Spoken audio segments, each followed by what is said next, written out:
Hello, welcome to the research seminar, or in a more fashionable way to call it a webinar,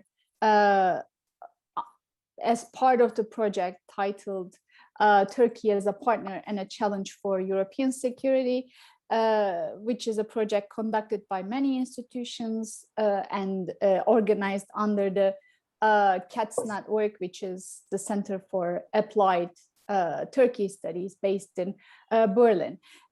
Before introducing the topic and the topics that are going to be discussed and also the participants, I would like to give the floor to Professor Dimitri Triantafylou from Tziarras University, also the director of the Center for International and European Studies within the university, to tell us about the project and its main topics. This is the second of the webinars. Last week we had another one. So the floor is yours, Dimitri. Thank you, Sinem, Professor Açıkmeşe. Yes, very briefly, this is a project funded by the CATS network, the Center for Applied Turkey Studies at the Stiftung Wissenschaftenpolitik in Berlin, as Professor Açıkmeşe mentioned. And it's a joint partnership between the Center for International European Studies at Tziarras University, the International Relations Council of Turkey, where my co-project coordinator is Professor Mustafa Aydin, and the Institute of International Relations at the Pantheon University of Athens, where the other co-coordinator of the project, the three of us, is Dr. Constantinos Filis, who will be joining us shortly. And the project is, the title of the project is Turkey as a Partner and a Challenge for European Security. But the novelty of this particular project is that basically it's only Greek and Turkish scholars looking at this topic, right? And of course, we've also added a little twist, and we've included a couple of Cypriot colleagues that will be talking to us today. And the novelty is exactly this. Greek and Turkish scholars dealing with issues pertinent to Turkey and Europe are involved, and they're writing joint papers. We presented two last week. We're presenting two today. And we will also be having a policy report that Mustafa Aydin, myself, and Constantinos Filis will be writing, and hopefully after we manage in the spring to start, in the fall, to start traveling and visiting European capitals to talk to policymakers and presenting the results. So, so part of the activity, I mean, initially it was not shaped to be an online thing. It was supposed to be in-person events, but we've remodeled it slightly to have to present the results and some of the findings online, to have discussions and to see whether we can contribute with our findings to the policymakers and to the wider academic community involved in this issue. So without further ado, Professor Açıkmeşe, the floor is yours. Thank you very much, Dimitri, for this introduction. This webinar, this research seminar, will be organized in two parts. And those two parts will reflect the research papers that Professor Triantafylou mentioned. The one topic is Cyprus, and the other topic is energy, and they're very much related. So it's going to be a kind of a holistic perspective that we could gain after this seminar.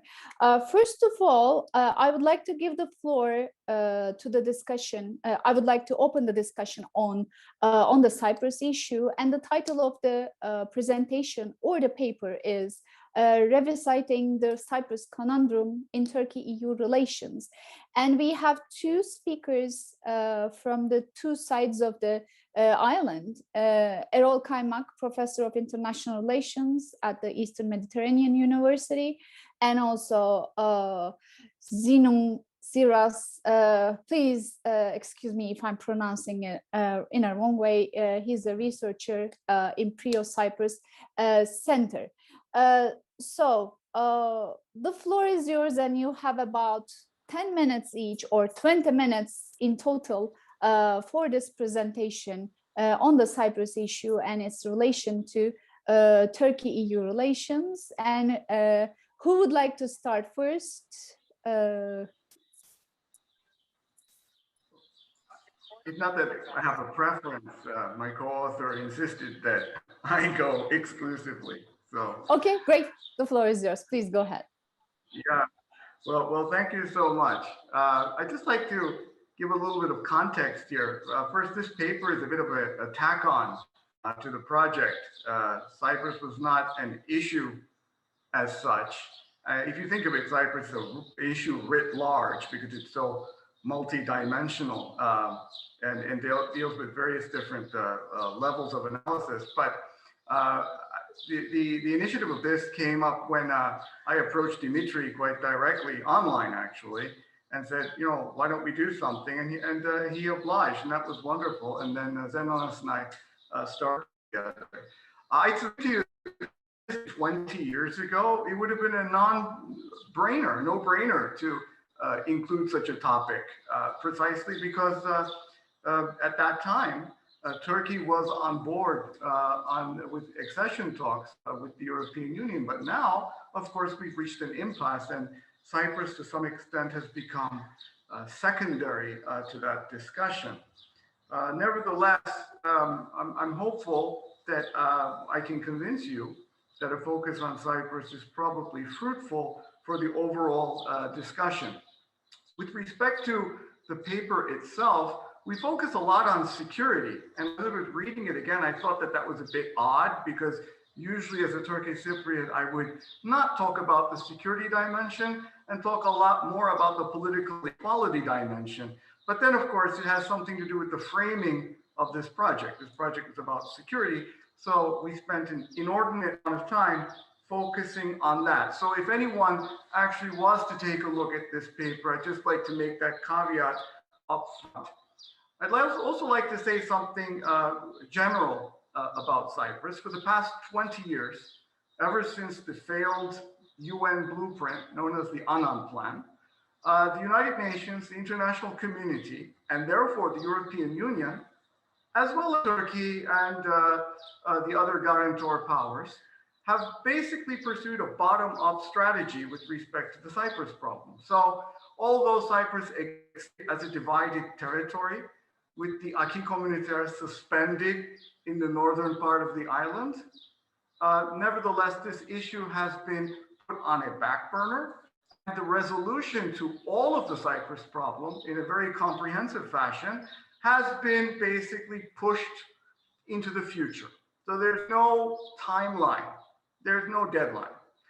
As a consequence of this, the Turkish Cypriot and Greek Cypriot leaders, as political community leaders, have been obliged to come together to resolve the Cyprus problem. As you probably know, that's gone nowhere. And since the 2017 failed summit, Crans-Montana summit, where the EU also participated as an observer, since that time, since that failure, we've had a major political crisis.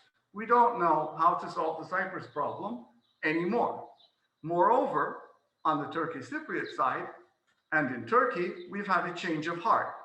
You probably know by now that the Republic of Turkey and President Erdogan, and now the Turkish Cypriot leader, President Ersin Tatar, are on record pushing for a two-state solution based on the equal sovereignty of two states or two constituent states, depending on the configuration.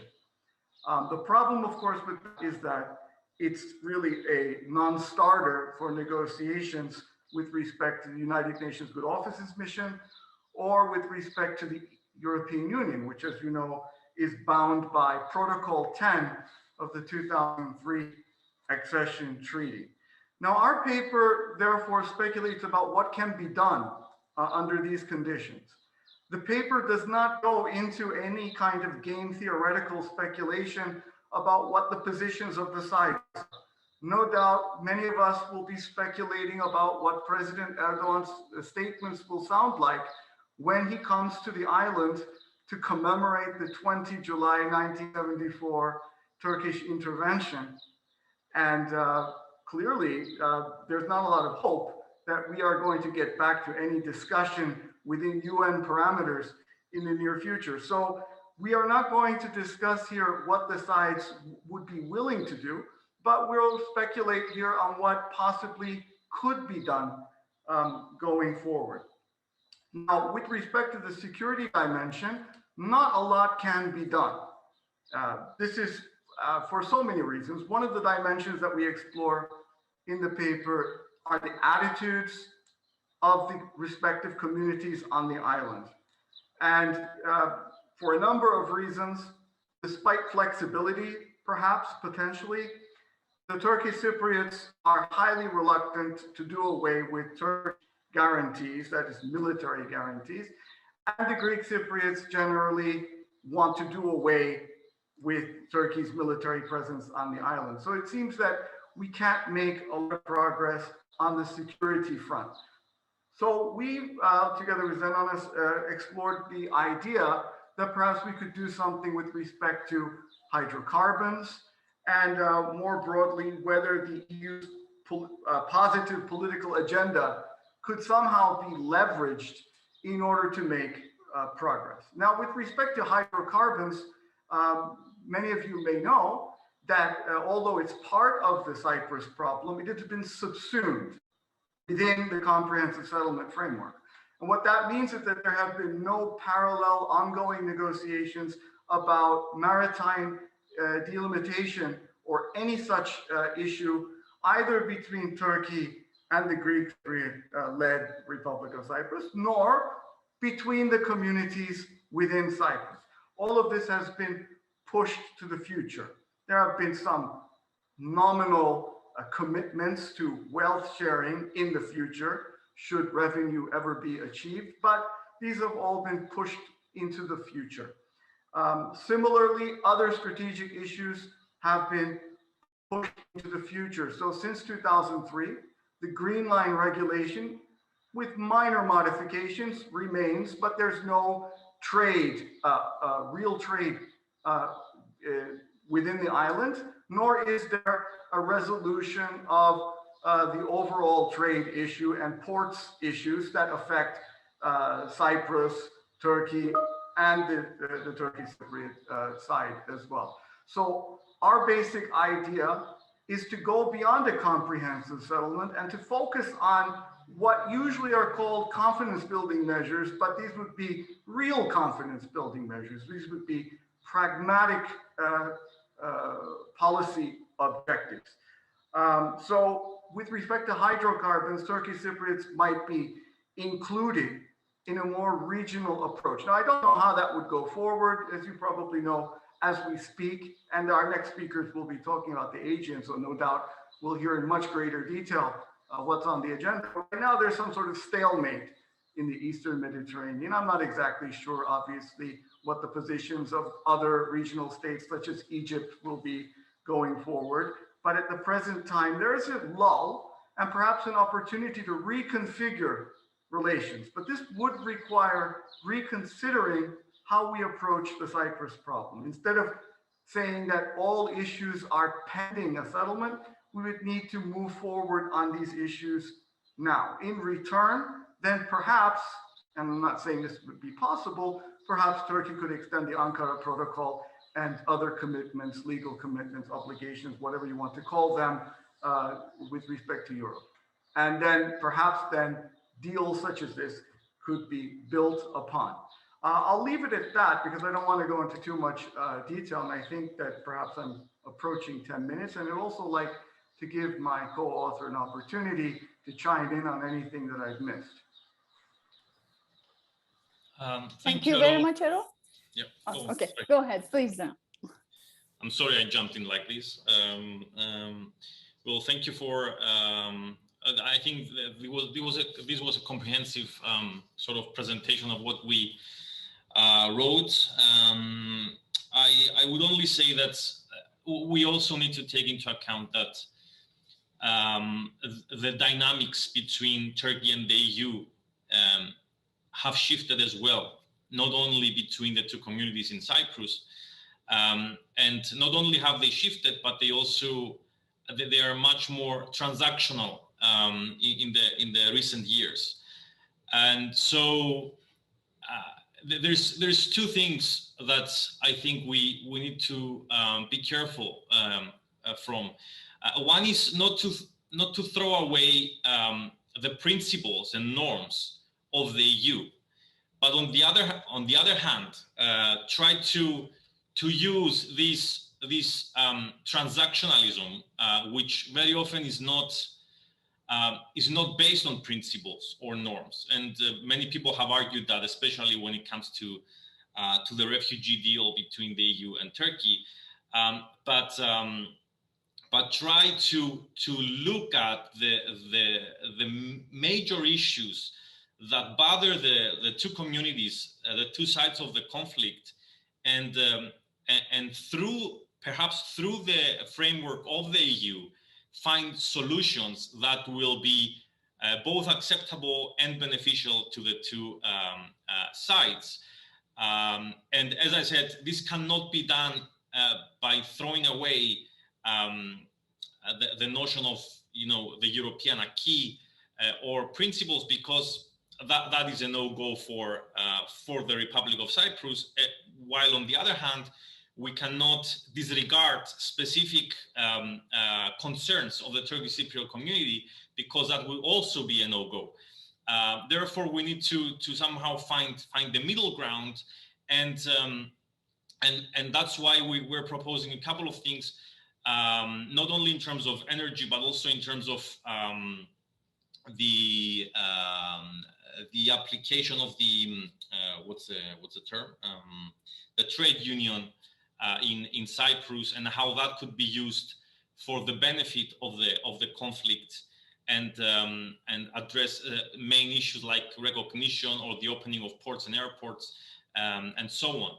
The other thing I wanted to add is that in this whole discussion about CBMs or the notion of an incremental or piecemeal approach to the conflict, we sometimes look at this method as very different and opposite to the notion of a comprehensive settlement. And this can be true, but it doesn't have to be true, because there's always the fear that an incremental approach may help the status quo, in a sense, may help the relations between the two communities, but at the same time, it could solidify divisions by bringing the parties to a more comfortable state of things. So I think in contemplating these new approaches, we need to be very conscious of not only the concerns of the two sides, but also the long-term prospects of peace building and the resolution of the conflict. And perhaps the ideal thing to pursue here, and I say ideal because I know it's kind of romantic in a sense, but the ideal thing to pursue here is to somehow tie any efforts for an incremental approach, any CBMs, any transactional acts, to a comprehensive framework that would eventually bring the island to a state that will be that will not solidify division, but that will create a cooperative and coexistent state of things. I think that's the two main things that I wanted to highlight. I don't know, Erol, if you have, I don't know if we have time at all, but if you have a comeback.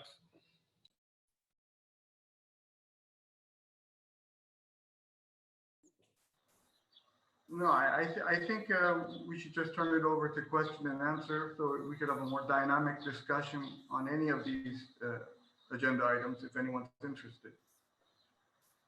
Okay, then thank you both for this very brief introduction of your paper.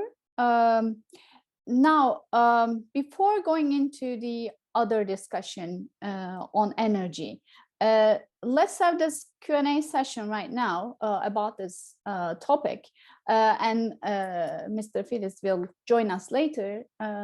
So I would like to open the floor for reactions and questions. You may raise your hand, you may write in chat. Please feel free to do however you would like to do. Okay, Dimitri. Yeah, thanks, Sinem, and thank you both, Erol and Zenon, for your overview of your paper.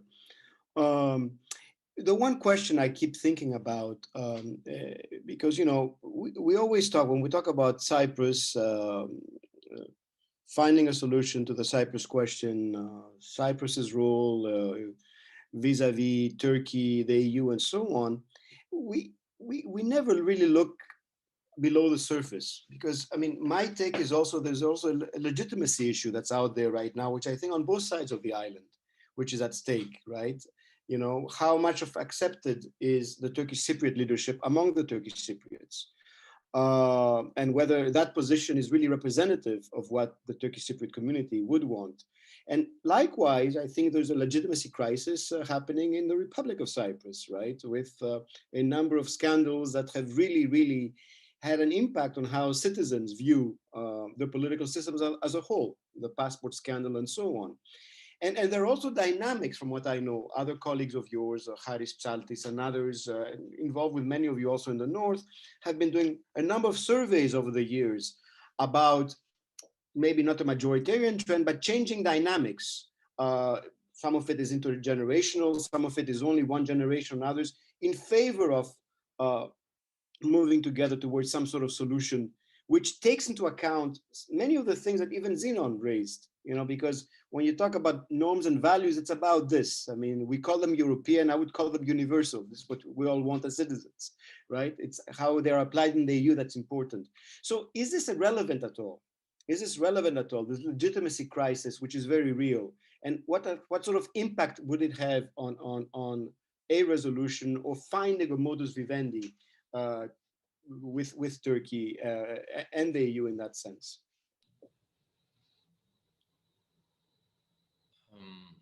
Can I take this? Maybe Erol could jump in. I think you're spot on, Dimitri, in the sense that in the history of the Cyprus problem, there's always been a legitimacy problem, at least in terms of the process, of the peace process. We've always been talking about what's going on in track one, what's going on between the leaders, or in the dynamic between the Republic of Cyprus and Turkey through the EU forum and so on. But rarely do we take into account what the public actually wants and aspires to. And usually we go away with it by saying that, this is the leaderships they voted for. This is what the leaderships want. Therefore, this is what the public wants. But this is not always the case. Things in the society are much more complex. And I'm a bit weary about these surveys that show that, over the past few years, we've become more federalists or so. I don't buy that argument. I don't see it in reality. But I do think that in terms of legitimacy, and this has been my view on how the process should be, and it's sort of a third way that doesn't accept the convenience of a track one process simply. Is that the leaderships in the two communities need to somehow engage in a systematic and even institutional way, if possible, their communities and create, public debates about what they want and how this could actually come together and negotiate between each other, between the thoughts and the concerns of the two sides. We haven't been doing that. And in the limited space we have, which is the civil society, the bicommunal civil society, we've done it in a very exclusive way. We've excluded people with vastly different opinions about what the conflict is and what it should look like in the future.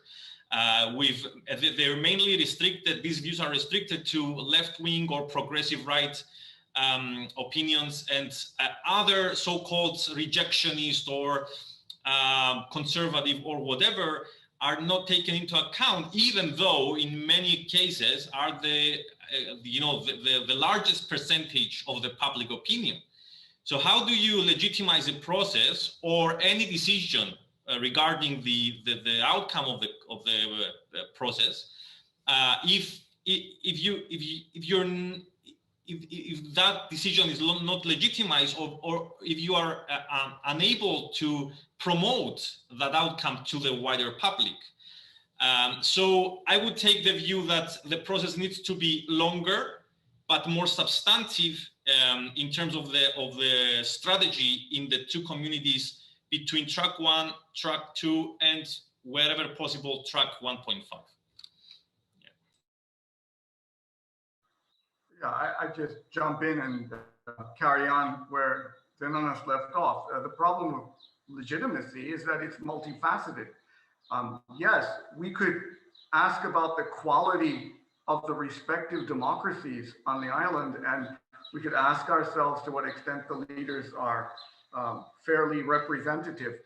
I would say that with respect to the Turkish Cypriot community, irrespective of whether you think Mr. Tatar's election was all fair and square, at the end of the day, the society is fairly polarized. In other words, there is a question not only about our internal politics, but there is a broader question about the legitimacy of the overall Cyprus problem conundrum. In other words, is the EU an honest broker? Is the United Nations good offices the most efficient way of moving forward? These are also dimensions of legitimacy or relative illegitimacy.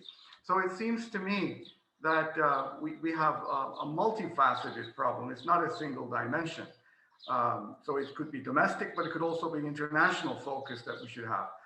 With respect to polling data, yes, I agree that there must be some sort of shift in public opinion, and there does seem to be some momentum, particularly among Greek Cypriots who previously may have thought that a federation was a bridge too far. Now they're open to countenancing that project. However, if we were to explore the nitty-gritty, and I do know that Haris and Neil and others do actually try to go into the nitty-gritty, but it's more than a slogan to say that Turkish Cypriots and Greek Cypriots understand something different and have different aspirations when they seek a settlement. And so there does need to be a broader process of legitimizing a settlement, not just arriving at a settlement and then by some miracle getting 2 yeses corresponding in a simultaneous referendum, but beyond that, legitimizing the various institutions that will be arrived in that process. As we speak right now, there are nascent institutions in Cyprus. There are these advisory boards to the respective leaderships, but they're under-leveraged. They're not really given any representative function. They're not really legislative in any meaningful way. So there are opportunities to build trust, to build practical experiences of coexistence and political cooperation across the Green Line, but these have not been realized. So I don't really think that public opinion is going to shift as much as we think it does, just because some people recognize that time is slipping away. That's insufficient. Okay, thank you so much. Any other questions or remarks?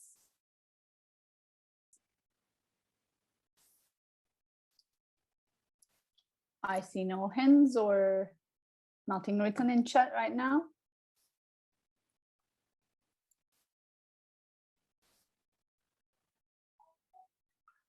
Okay, then we could proceed with the energy discussion, and then maybe we will have a total round of questions and answers in the end. And those two topics are very related, and the questions might also be related in that sense. I would like to give the floor to Professor Mitat Çelikpala from Kadir Has University. I cannot see Mr. Filis joining us at the moment, but Mitat Hocam, the floor is yours, and then maybe your co-author will jump in when he arrives.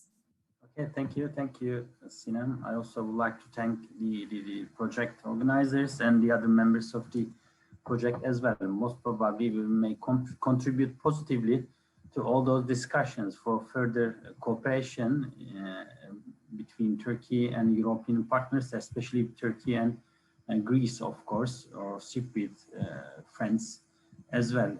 The energy issue is of course very lively and very fashionable topic to work on it.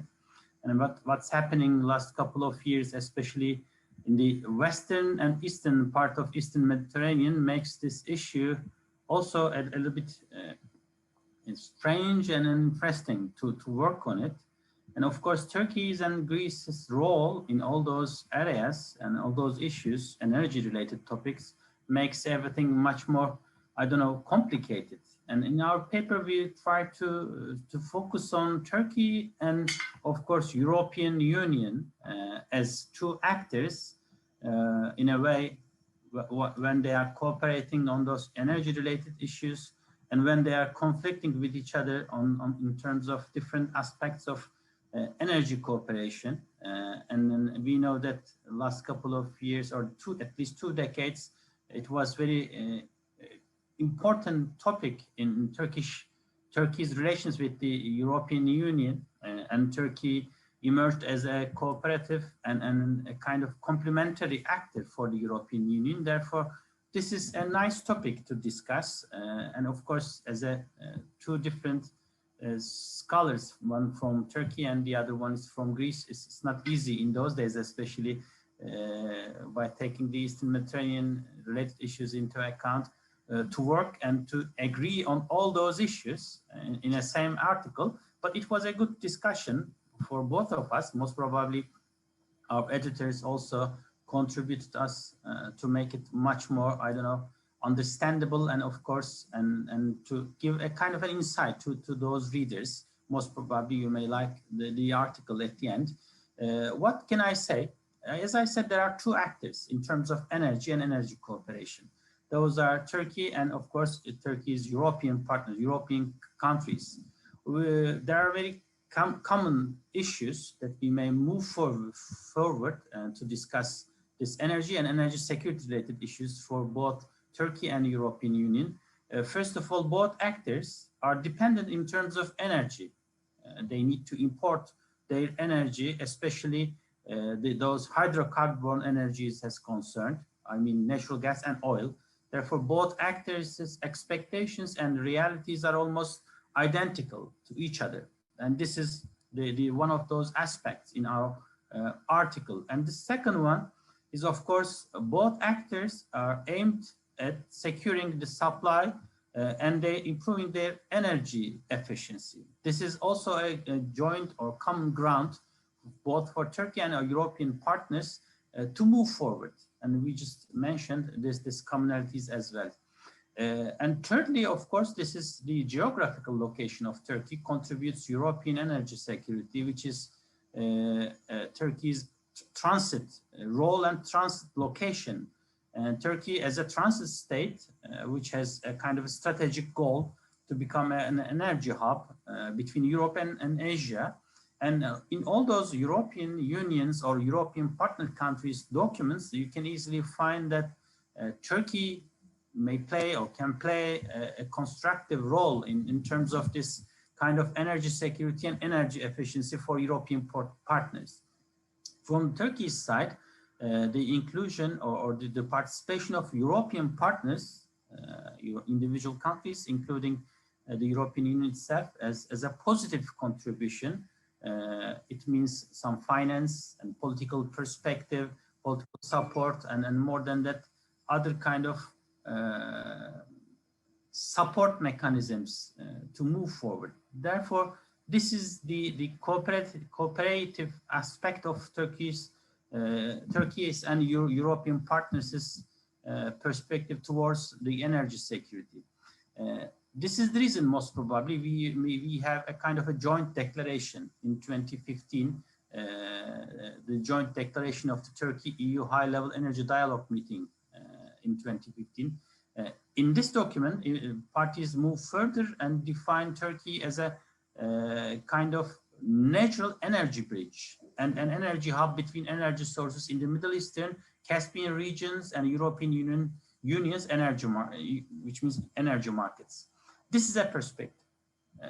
And the parties discuss the energy and energy security related issues from this perspective for more than maybe 2 decades or 3 decades.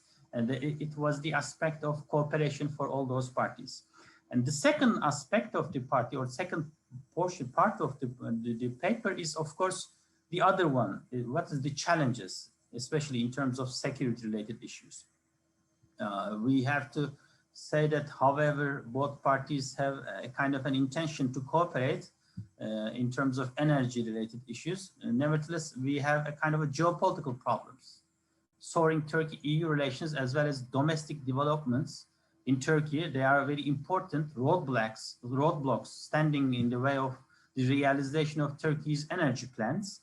And it has a direct reflection on, of course, European plans to realize energy security with the participation or with the cooperation with Turkey. And the regions and geopolitical developments are very effective on those security concerns. It is not possible to separate natural gas issues from those sensitive political and geopolitical matters. And we are just observing all those current developments from this perspective. This is the reason why we have a new perspective moving from cooperation to competition between not only Turkey and Greece and between Turkey and European Union as well. And this is a limitation, and this is a very important discussion in our paper, how to remove all those roadblocks or obstacles and try to create or find a new fertile ground for cooperation between Turkey and, of course, Europe. And there are particular issues that we have to take into account considering wars in our near environment, near neighborhood, in fact. Terrorism, there are a couple of conflict zones in our immediate neighborhood, and they are all negatively influencing the energy pipelines transmitting from those source countries to markets. And of course, we can also add COVID and other financial issues, economic limitations as well. And those are the issues. And although Turkey has a kind of a significant advantage, as it is geographically in close proximity to those all regions that hold rich oil and natural gas resources, almost all of those regions are plagued with significant disputes. And we see a kind of a role, both for Turkey and European partners, to resolve those issues, at least to control and work on those conflict resolution related issues. But these are limitations in front of all those parties. These are all undermines the plans to turn Turkey a kind of an energy hub. And since even the pipelines, I mean, under construction are not from practical kind of geopolitical risks, and we try to discuss all those issues in our paper as well. And more than that, of course, there is a kind of a change between Turkey and EU in terms of future perspectives and the potential cooperation mechanisms. For example, the EU's Green Deal runs projects carrying natural gas out of steam, and most probably Europe sees its future in terms of energy and energy security issues in a different way. These are also limitations.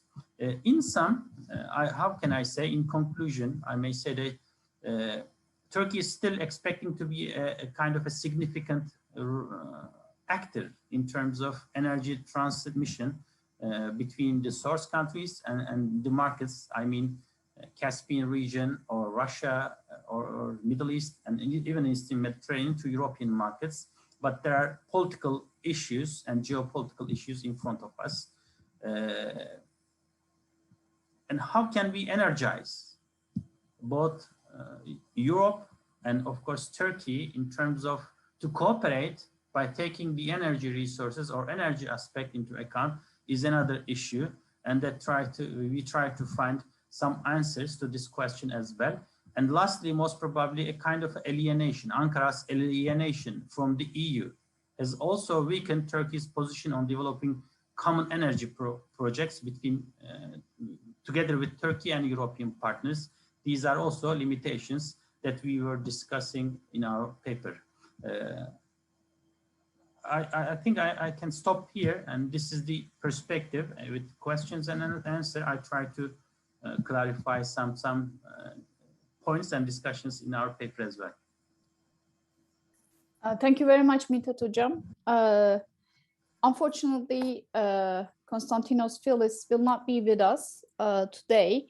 And I would like to open the floor for questions and answers. But before that, Mitat Hocam, you ended your presentation by saying that the opportunities of Turkey and the EU in energy projects is lost, kind of lost. It's in a progressive way.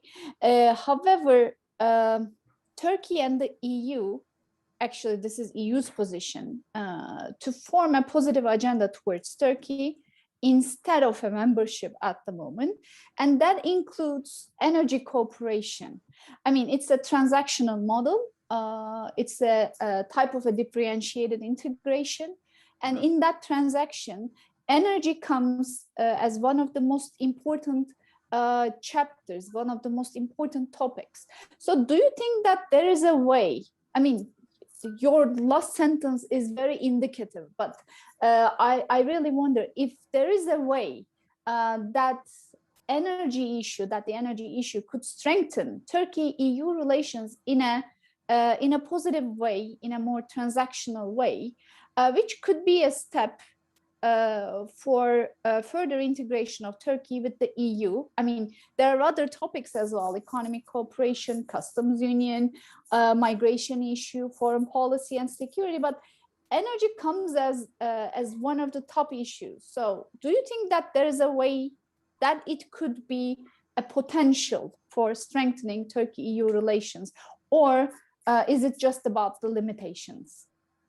Yeah, it's an issue. Still, energy is in an indicative issue that the both parties have some common and joint interest in terms of those securing resources and diversification of energy resources from different source countries. It is still on the table, Sinem, but we already have some projects. Those pipelines are working. And the capacity of European markets is limited in terms of those new pipelines and how to construct new and alternative sources, and the development of new technologies, especially LNG. And Americans and other Gulf countries are supplying some new sources. And more than that, European technology allow European partners to be self-sufficient in terms of using different sources of energy, not only hydrocarbons. Therefore, there is a kind of a limited cooperation. For example, we were discussing a decade ago or 2 decades ago, energy was the main concern for all of those actors, not only in the European Union, but in Turkey. We were discussing that the energy is a top issue. But now, parties change their mindset. Of course, most probably energy-related topics will contribute very positively to further Turkey-European relations. But energy is not an only source to push both parties to establish a new kind of a relationship, and this is a limitation. More than that, we mentioned in our paper those geopolitical issues, and for example, the issues between Turkey and Greece in terms of Eastern Mediterranean or Greek Cypriots. Comes in front of all those potential cooperation mechanisms. How to resolve those issues? This is the biggest issue, not only for Europeans, but for Turks as well. Therefore, by using energy or transmission of all those energies, different projects, it is not possible to find some ways and means to make our relationship much more, calm and understandable ways to resolve all those issues. Therefore, energy may contribute positively, but currently its potential to become a kind of a disruptor for Turkey and Europeans is much more I don't know, a reality. How to change the flow of events in all those regions, we don't know. This is a big question mark. This is the reason why, for example, a limited action to give some recommendations to those parties, in fact, not only Turkey, but the European partners as well, to find some positive ways and means. And this is the reason, most probably, some European Union member countries blocked energy chapters. And this is the reason why we are moving towards another way of establishing new kind of relationship between Turkey and Europe. And this is also a limitation. For bilateral relations, there are some rooms, of course, to move forward. But how? I don't know at the moment. I'm not that optimistic, for example, comparing with a decade ago. Thank you very much. Dimitri has a question or a comment. Thank you. Yeah, I mean, I must say, because Mitat made a reference, these are joint papers, both of them, and the three coordinators have actually gone through them. Of course, in the paper Mitat and Constantinos wrote, it was myself and Mustafa Aydin that did our comments and our editing. And then, of course, in the paper that Erol and Zenon contributed, it was the three of us. And the papers right now, just like the papers that were presented last week and discussed last week, are the copy editor, and they should be out soon and available for everybody. And so it's very interesting how, you know, first of all, I should just say also how interesting this exercise has been, because a lot of the writers haven't had a chance to physically meet each other as this project was originally planned. So everything has occurred online. But nevertheless, it's very interesting how the authors have been able to come out with joint conclusions and recommendations. But listening to you now, Mitat, and I keep thinking about how to move things forward. And I wonder, I mean, you mentioned diversification, but I think, you know, one of the ideas that's circulating in certain circles in Europe and also in Turkey, even though it has its drawbacks, is maybe an initiative which is under the chapter for a Green Deal for the Eastern Mediterranean, where there you include this sort of a holy trinity. You include energy, but also renewables, not only diversification. You include issues that have to do with sustainable development. You include climate change issues, and try to work.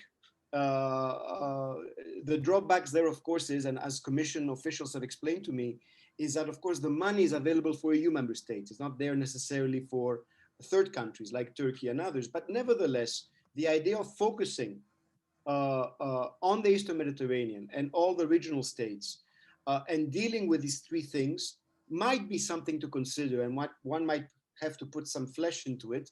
In particular, if you look at the European Council conclusions, all of them, the last one in March, the ones before that in December and October, there's a mention there about this multilateral conference that the president of the European Council has talked about. And in the last European Council meeting, it said that, you know, the High Representative is tasked with putting flesh into it, meat into it. So can energy in that sense be something that could be included? And then this raises another issue also. So I'm just putting ideas out there because I'm trying to work them out.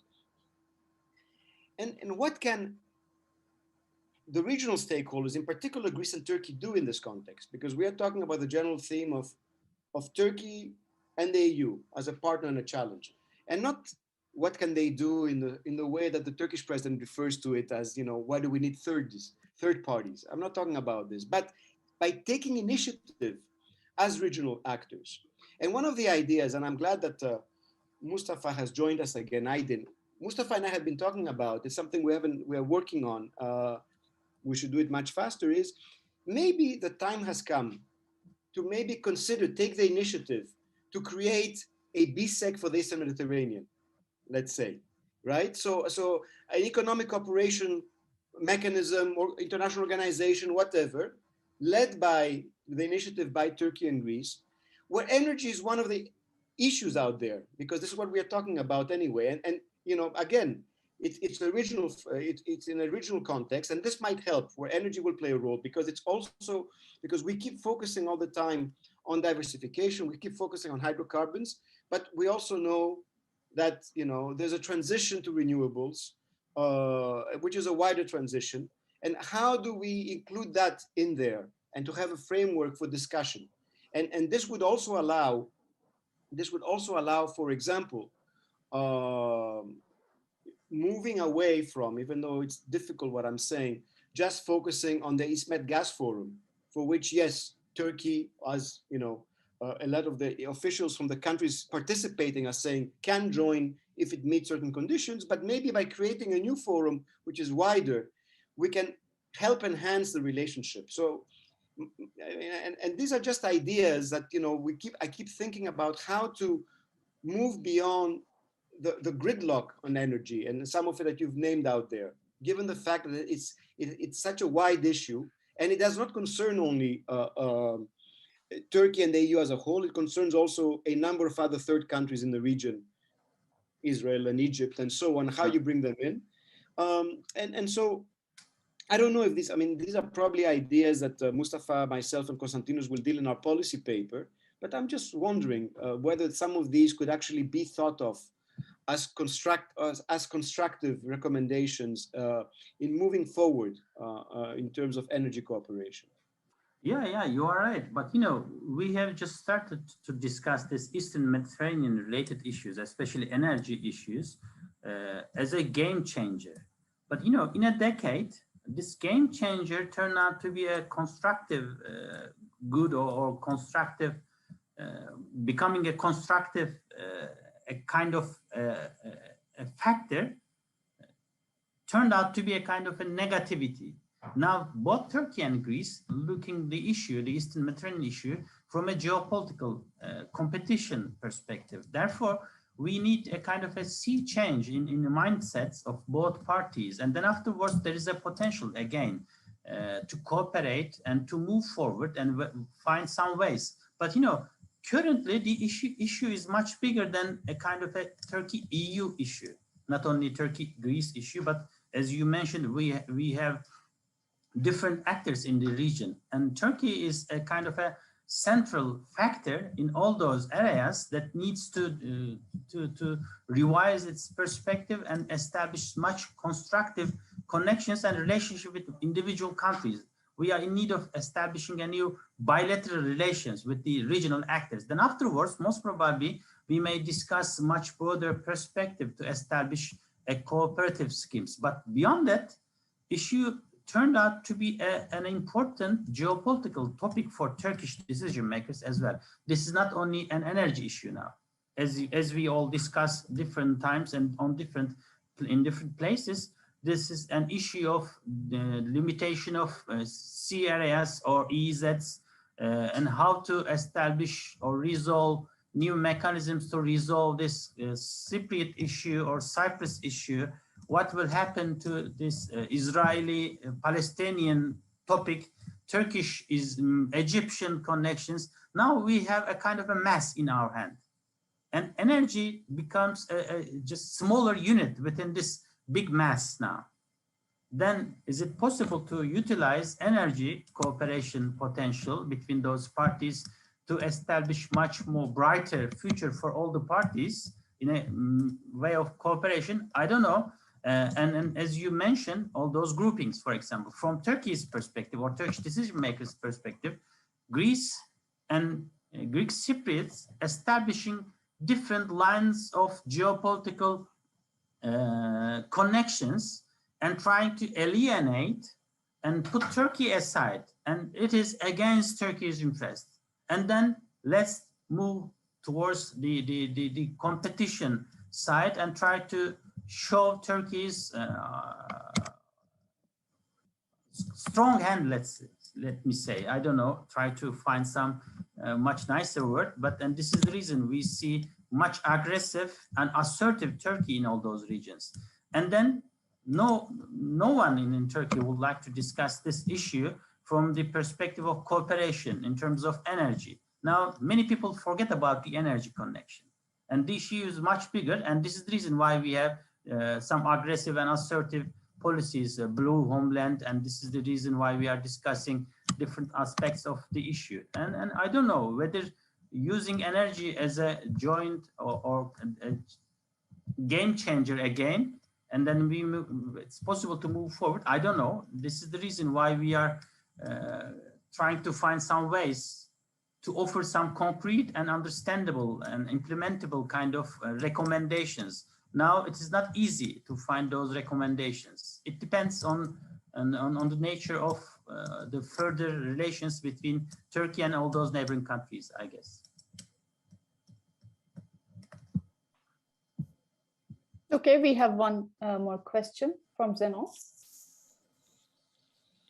Yeah, I was just listening to the discussion, very interesting discussion on energy, and I've been working on that for a while. And I was thinking that usually we were thinking about we take energy out of context, out of the regional and geopolitical context. Not that Constantinos and Mitat did that, because they did mention the problems. But I think that we need to address energy the other way around, not address the geopolitical issues through energy, but address energy through the geopolitical issues.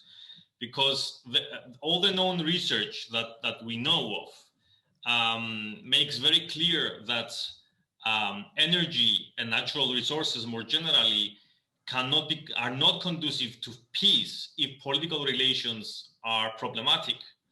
And all this hype, 10 years ago and throughout the 2010s about energy becoming, the catalyst for peace, all that was, I don't know how to describe it, but it was out of touch with reality. And this actually came to be confirmed throughout the years as energy became an exacerbating factor of geopolitical tensions. Everything that we're seeing right now in the Eastern Mediterranean between Greece and Turkey, Turkey and Cyprus, and whatever, they are extensions of problems of sovereignty and geopolitical antagonism. They're not about energy. Energy is just an additional problem that has emerged in the last years and only complicated already existing issues. So if we're talking about, for example, Dimitris' idea, which is a good one, about how to overcome these tensions in the region, it would be very difficult to do it on the basis of energy. And it would be very difficult to do it because of how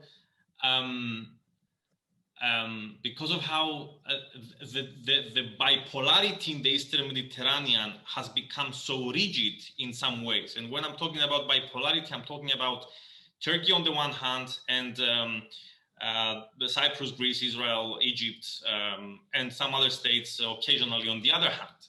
So you have this bipolar, if fluid, bipolar tension that is very rigid and very solidified to a certain extent, to the extent that the notion of regionalism or regional integration between these countries, including Turkey or Lebanon, for that matter, if we're talking about Israel, is very difficult to achieve, because all these countries rushed into creating some energy cooperation, which is not there, by the way. They're not really cooperating among each other. Only Israel and Egypt are, and they bypassed every fundamental issue that could actually help this cooperation if it were solved. So my thinking is that we need to find ways of addressing traditional problems in new ways. And I'm thinking that if we try to have a new organization in the Eastern Mediterranean, how would Turkey treat the Republic of Cyprus, or vice versa? How would Lebanon treat Israel, or vice versa? What will happen with the Palestinians, for example? So all these issues are going to be there, whatever the effort is. And I'm closing with this. we also need to look carefully at, what is the chicken and what is the egg in this situation, because we're talking about Turkey being defensive or Turkey being aggressive. I can make a case about the latter, but I think we need to somehow collectively be clear about what really is going on in the area, because otherwise we're only interpreting ourselves and each other through our own lens without necessarily understanding the opposite view and concerns. Thank you very much.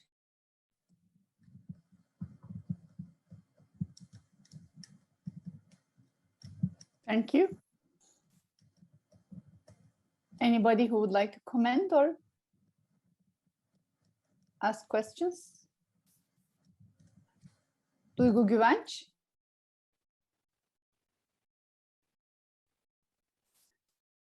You are muted. You have the floor. I see you raised your hand. Hi. Okay. Thanks for that discussion. Actually, what I would like to ask is, if there's a change of path on Turkey towards the Western values, do you expect, especially when it comes to the confidence building measures between Greece and Turkey, which I assume will reflect on Ireland as well, will have a different impact? What I mean, we are all living in Turkey and we are well aware that the government is passing through a tough period with respect to votes, and there has been times when Turkey's track to EU was fastened. I remember well, the relations were much more better. Should I address directly to Mitat Hoca or Zenonas, however you like? This was just due to the confidence building measures. I mean, they can proceed. I remember Papandreou and Ismail Cem times when they first started talking about it. That's the question. Okay. Yeah, it's a good discussion, but I think Dimitri or Mustafa Hoca may comment on this discussion, even Erol way, from the perspective of energy and other basic issues. I agree with Zenonas. In fact, we need to find some other ways to start with.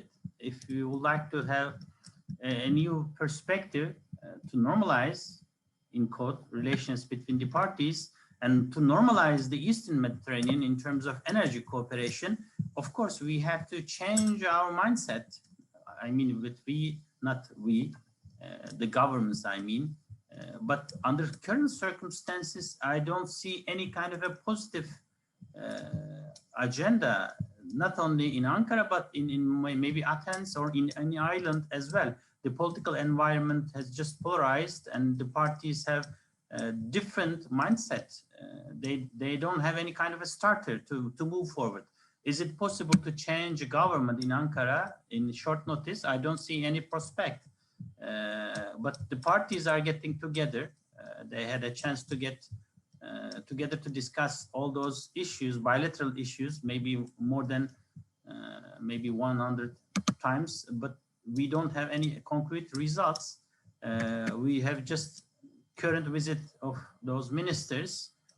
We see contradicting, I don't know, responses from the parties, but I don't know. Maybe Dimitri or Mustafa or some CPIT friends may comment on this issue from a different perspective.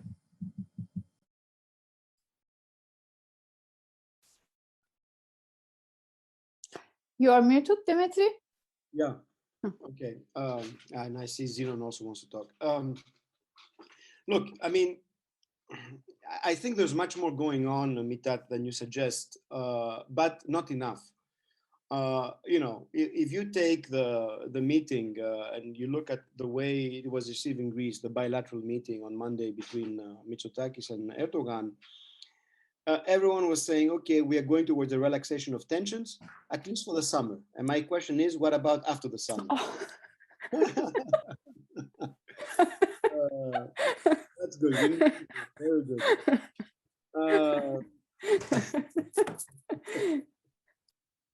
So the question is, what do we do after the summit? On the other hand, we also know that the discourse of a positive agenda was adopted by Dendias when he came to Ankara. He used it.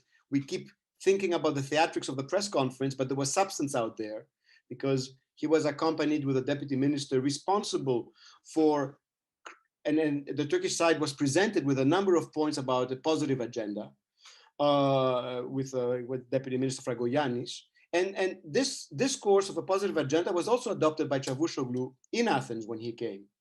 And the two deputy ministers actually met in Kavala before the two foreign ministers met to discuss a positive agenda. And the positive agenda was brought out again. So, and what is a positive agenda in the Greek-Turkish context? It's about trust building. It's about going back to the agreements that have been in place for the last 20 years with the rapprochement process. That's what we're talking about. It's about restarting some of them. So just like the measures that were stressed at the, I mean, the one thing that had tremendous feedback even in Turkey was the fact that travel restrictions will be lifted for Turks and coming to Turkey, to Greece, and vice versa. Vice versa is not the issue. The issue is Turks coming to Greece under certain conditions in this post-COVID environment or post-pandemic environment, if we are even there. Was the one thing which is about enhancing tourism and bilateral people-to-people talks and so on, right? And a lot of those points, I can't remember how many, are part of the bilateral positive agenda relationship, reflect a lot of the issues in the European Council decisions about what the positive agenda should be about, and are about going back to what, as I said, has been done over the last 20 years. The problem, of course, is that what has been done in the last 20 years, and I always like to say, I'm a product of the rapprochement process. As a Greek academic, IR scholar in Turkey since September 2010. Had there not been a rapprochement process, neither I or other Greek colleagues would have come to be university professors in Turkey, right? But I'm also mindful that the rapprochement process has come to an end, hence the tensions. And one of the things about the rapprochement process is that it lulled us into thinking that, we can survive with the status quo, but the status quo is not possible because status quo has changed. And therefore, if we go back to the different measures, whether they are CBMs, whether they are low politics measures that were implemented all these 20 years or so, that's fine, that's trust building, but we need to start resolving the issues. And this is what Zenon alluded to, and I think Mitat alluded to as well, because if we don't go to that step about resolving the issues and finding compromises and solutions that are viable, nothing will move ahead. And hence, the fact that we had a meeting between the Greek Prime Minister and the Turkish President, and okay, summer lull because it's in the interest of both countries for a summer lull. What happens afterwards is telling, just like there's concern about the next step, which is Cyprus, right? And what might happen on the 20th of July, which of course is an important day for both sides in a different sort of way. And so whether this summer lull is going to continue. And no one, and the last point too, no one is actually talking, even in Brussels, I think, about a change of government in Turkey. I mean, the interesting thing about Brussels, there's also a dimension about whether the EU is actually contributing to creating a positive agenda. I am one of these people saying the EU needs a new strategy. If we accept the fact that the accession process is dead, you need to create a new strategy. The EU is not willing to do this because of its divergences between member states and among its institutions. And so what is the EU policy or strategy right now is nothing was really going to change until 2023. What is why, if the elections in Turkey are held then, and once we have the results, whether it's a continuation of Erdogan presidency or not, we will work with that new government. This is the EU policy, and therefore we are going to have European Council conclusions next week, and then we'll wait for the June European Council and hope that Turkey's behavior has been moderated, and then we move on to the next one in October, and so on and so forth. This is the policy right now, right? So the point is, what can Greece and Turkey do to enhance this? Yes, rebuilding trust, which, by the way, even this position about rebuilding trust is something that's very much disputed in Greece. if I follow my interlocutors on social media, my Greek colleagues that are public figures and get often on television and radio, just like I do and many of us, to sort of talk about how we can work together, they do not believe in trust building. There is a big question mark of lack of trust when it comes to Turkey. Maybe from Turkey vis-a-vis Greece. I'm just talking from a Greek perspective. But you can actually see that there's movement beyond the summer on both sides. This trust building, as I said, going back to a status quo ante, so that we can actually move forward to something else. Whether it's going to be possible, whether it's going to be, because in order to do this, you also need a certain sense of security or stability, and not to be worried that something happens tomorrow that overtakes events. Because the concern in Greece always is, and I think in the EU, that the domestic context in Turkey produces too much. I mean, we know there's an impact between domestic politics and external relations, but the domestic context produces too much foreign policy. And therefore a number of question marks are raised as to whether we have time to create a process that's viable, right? So I think this is where we are. I don't know, it took a long time, sorry. Maybe Zenon also has something to add. Sinem, yeah.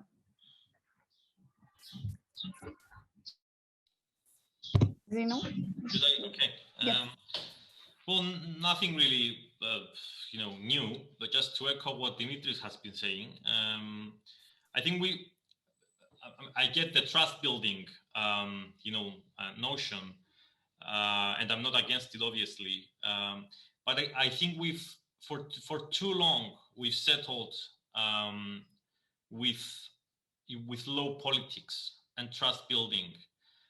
I can't see how the same thing will produce different results, especially in the midst of a much more tense geopolitical environment, not only actually a conflict setting. Because if we're talking about the outbreak the constant outbreak of crisis, we're talking about a conflict setting, not just a tense geopolitical environment. And I think there has to be some, I don't know, I don't have answers. I mean, I don't. And obviously, I don't think we can solve the Cyprus problem or the Greek-Turkish dispute here, but brainstorming is probably good in itself. But I think that the effort has to be on track one somehow. And I think it perhaps through the support of international organizations.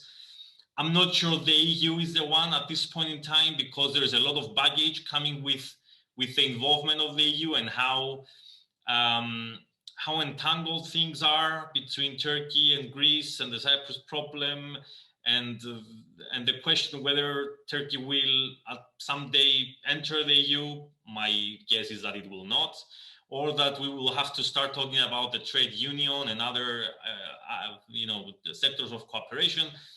I think maybe the UN or NATO, or through some other kind of forum, the two parties need to, on track one, take the initiative. And because at the lower level, I don't see that there is a lot of will at the lower level. Civil society is willing.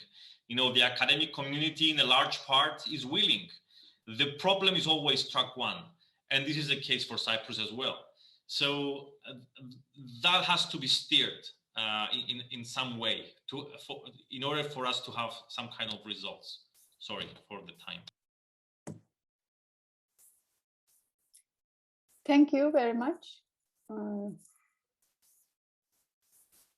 So no questions or comments coming from the participants? Then I think it is time to close the session if there are no contributions. So I thank very much to the speakers of today, Mitat, Çelikpala, Erol, Kaymak, Zenon, Tziarras. Also the project coordinators are here, Dimitri Triantafilou and Mustafa Aydın.